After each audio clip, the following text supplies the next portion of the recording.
Alright, first things first. Give me a hell yeah on ROH getting a TV deal. Thank you, Jesus. That is awesome for Ring of Honor. That's great for the wrestling business to have a third company out there, finally, with weekly television exposure. Now, unfortunately, I do not have HDNet. I'm not able to get HDNet right now, so I will not be able to watch the show. I'm hoping I'll be able to find a stream for it or something. But, nevertheless, this is great news. I'm thrilled that something good is happening in at least one company. So, hell yeah, and that's all I've got to say about that.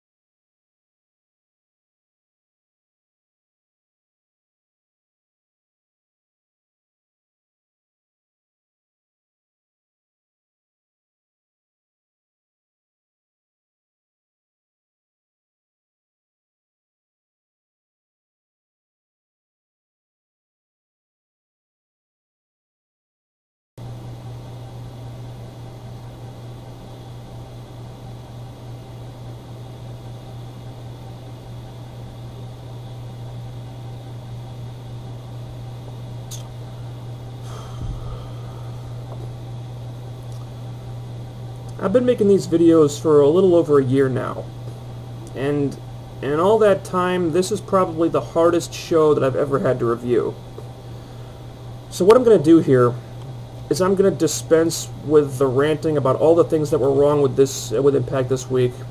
I'm not going to yell and scream and bitch about all the stuff that pissed me off, because, to be honest, I think we're all pretty much thinking the same thing. Instead, what I'm going to do is I'm going to read off a pre-prepared list of things that transpired on Impact this week in the hopes that I might be able to make an important point at the end of this. I didn't think it was humanly possible, but Booker T somehow managed to talk over more promos than Mike Tenay and Don West. I would honestly rather watch a movie starring Freddie Prinze Jr. and Matthew Lillard than sit through another edition of Impact with Booker T on commentary. Booker T should never be allowed anywhere near a microphone ever again. His commentary was so annoying it actually caused my ears to bleed. And I know I said I wasn't going to bitch about stuff. I had to get that stuff off my chest. I'm sorry. Anyway, here's the list.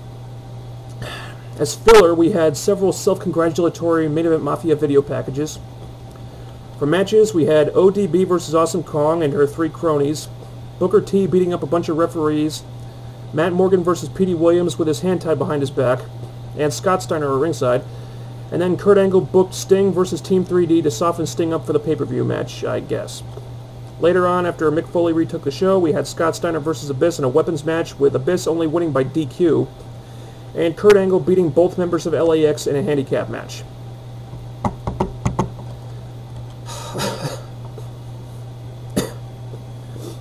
Guys, I could go on for like 2 hours straight about all the things that were wrong with Impact this week.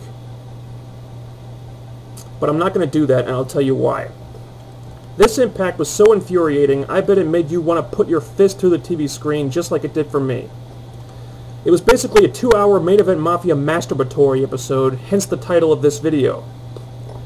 But the reason I'm not going to rant about this, the reason I'm not going to tear this show apart, is because it was done this way on purpose. This was all done, presumably, to show that the Main Event Mafia have reached the absolute peak of their villainy. And now, you know that these guys have got some really fucking serious comeuppance headed their way, because that's the only way this could possibly work.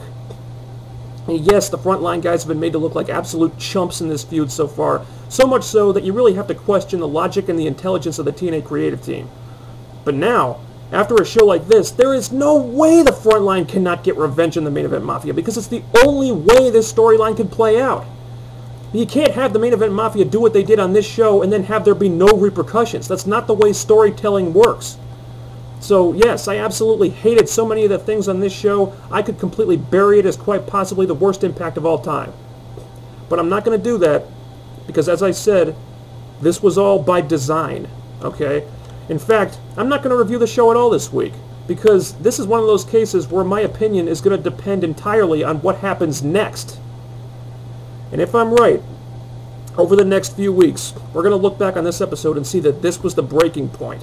that this was the last show before the tide started to turn back toward the good guys, even if it happens slowly. So, I mean, you can see little hints of it already. I mean, tonight they finally planted the seeds of dissent between Kurt Angle and Sting, and as you saw at the very end of the episode, Samoa Joe is coming back soon with revenge on his mind. So over the next couple of weeks, I got a feeling that we're going to finally start to see chinks develop in the main event Mafia's armor. So in the end, was this Impact just a massive abortion of a wrestling program? Or was it just the setup before the big payoff? I can't answer that question yet. Stay tuned.